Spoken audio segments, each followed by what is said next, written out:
Hello and welcome to another health episode. Today we are doing health episode number 11 and it's going to be part 2. It's fats continues in the 8 ways, the 8 steps in raising your vibe, aka sorry, I'll close my drawer there so I don't kick it, aka balancing your blood sugar. Okay. So we're going to continue right along. Yesterday we talked about, not yesterday, but the day before actually. I think it's been 2 days. We talked about trans fats. So if you want to know more about trans fats and why you should avoid them, go watch episode number 10. But we had a little family emergency come up and so thank you for being patient and waiting for the second part of fats. So just to jump right in, not to waste your time or mine.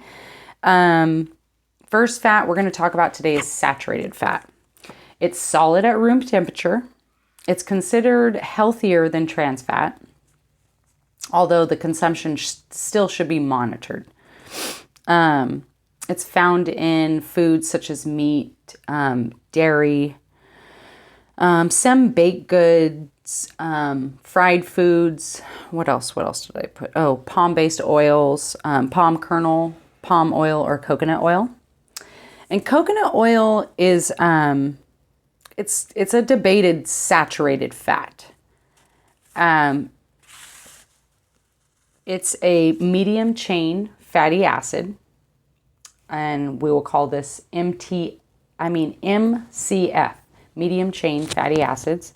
So your MCFs, a medium chain. And this means that they have a different effect on our body from like the typical long chain fatty acids found in meats and vegetable oils.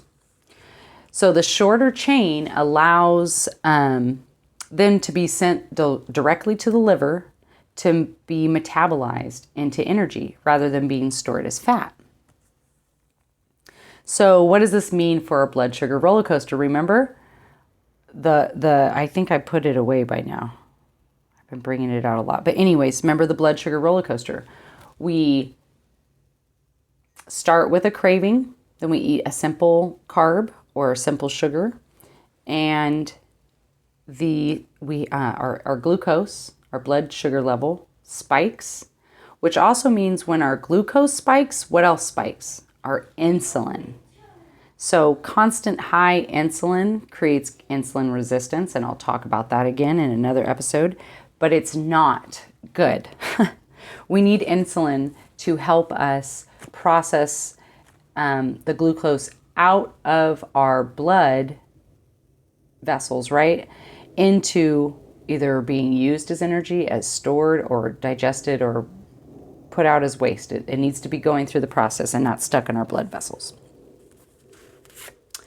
So the third fat that I want to talk about too is unsaturated fats, and those are our monosaccharides, and polysaccharides. So the unsaturated fat is considered one of the healthiest. It's been shown to improve cholesterol, your cholesterol levels, right? Meaning bringing the good cholesterol up and the bad cholesterol down. Monounsaturated fats, usually at a liquid. They're a liquid at a room temperature. They're in foods like peanut, canola, and olive oils, avocados, nuts, seeds, pumpkin and sesame especially. And then the polyunsaturated fats are also a liquid at room temperature. These are your sunflower, corn, soybean, and flaxseed oils, also found in walnuts and flax seeds themselves, and fish, specific types of fish, and they include salmon, mackerel, herring, albacore tuna, and trout.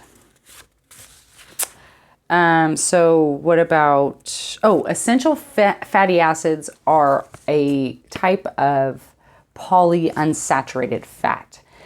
Your omegas are your omega-3s and your omega-6s and essential fatty acids. Why do they call it essential?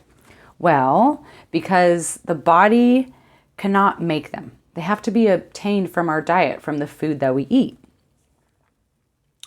And having your omega-3s and 6s in a proper ratio, that's something that you have to find, because we talked about a paradigm, and I'll talk about that again. I'll repeat that paradigm that I went over in episode number 10. But they're healthiest in the proper ratio.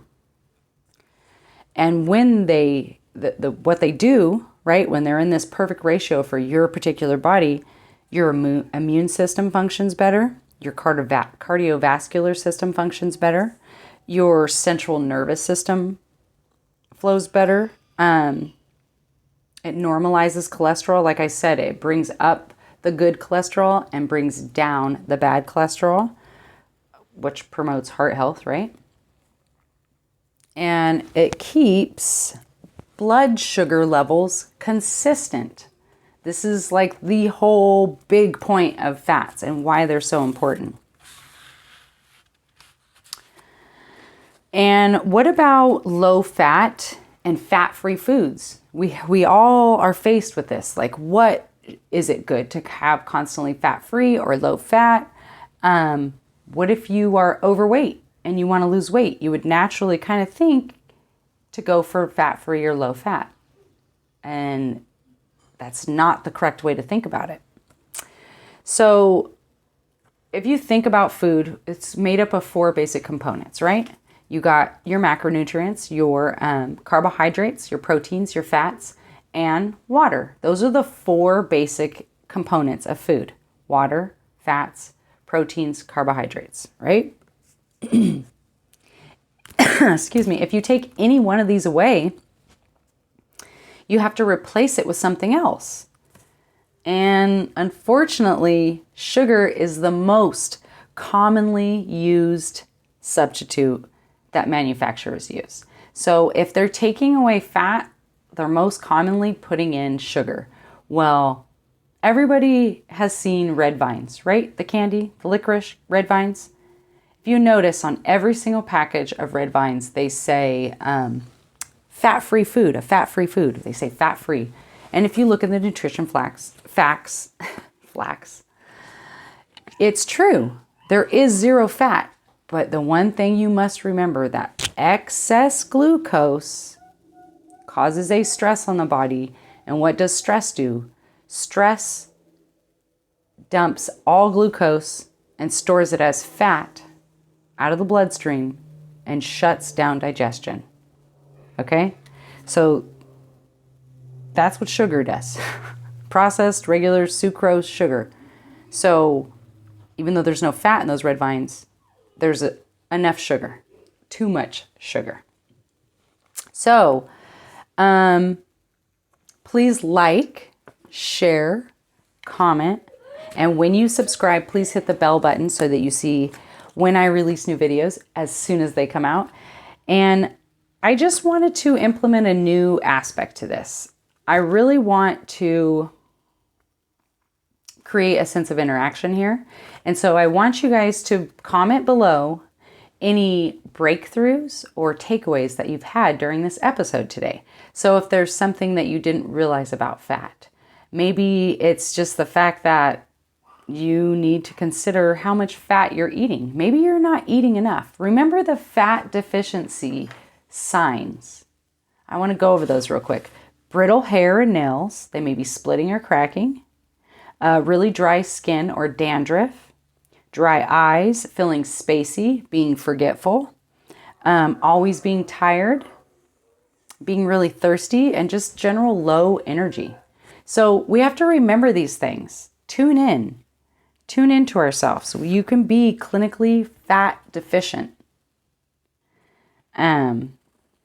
So yeah, comment below. Let me know what any takeaways or breakthroughs you may have had in this session, in this episode. And I'll be putting out more videos soon I will be putting health episode number 12, and that is going to be step 4.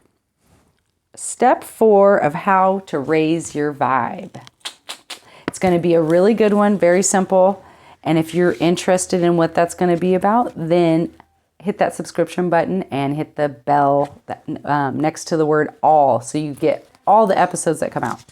And once again, my legal disclaimer, I am not a doctor. I'm a coach. Doctors treat, coaches prevent.